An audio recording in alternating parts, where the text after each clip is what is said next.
The Caribbean Development Bank has announced plans for major research on the performance and operations of public-private partnerships in Barbados and the region. CDB President Dr. Warren Smith gave details on the project during the opening of the Caribbean PPP Forum here in Barbados. Major research project entitled, and I quote, Public-Private Partnerships in the Caribbean, Lessons of Experience and Leveraging for Growth. We anticipate that the results of this study will deepen our understanding of PPPs, provide valuable information on practical applications, and guide the formulation of an appropriate reform agenda for this region.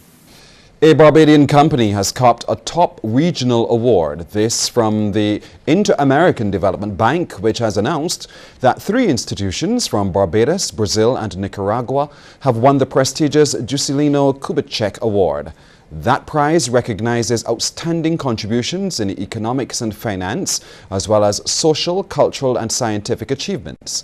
The IDB says the Caribbean Center of Excellence for Youth Entrepreneurship from Barbados won the award in the Economics and Finance category, and with it, $100,000. 108 proposals were submitted for that prize.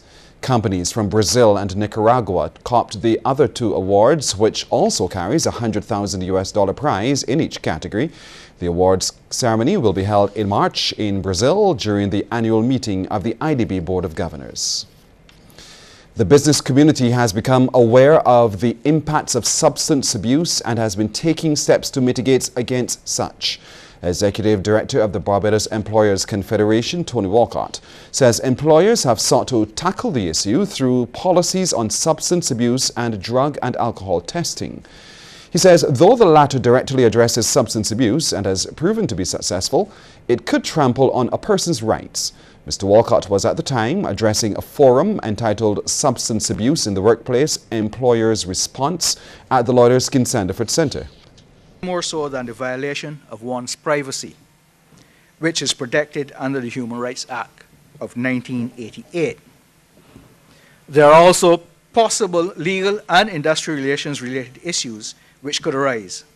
Even though there is no legislation speaking directly to how the use of drugs and illegal substances in the workplace should be handled, employers must become informed on how to go about articulately writing and implementing policies which are inherently non-discriminatory. Program Officer with the National Council on Substance Abuse, Paul Yvette Atkinson, says the issue of substance abuse in the workplace is one that must remain at the fore for any establishment. She believes that having a workplace policy or a framework to address the issue is one of utmost importance. It is not enough to merely respond or seek to find solutions at the point where the crisis has occurred, or at the point where the worker is not producing, at the point where the impact is being felt not only in the sphere or the grouping with whom the worker coexists or carries out their functions, but also in terms of the wider company or organizational framework and in the home.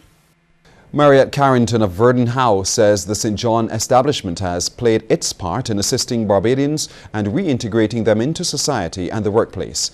She's reminding employers and employees that they have a part to play in the rehabilitation process and aftercare of persons who may have undergone treatment for drug use.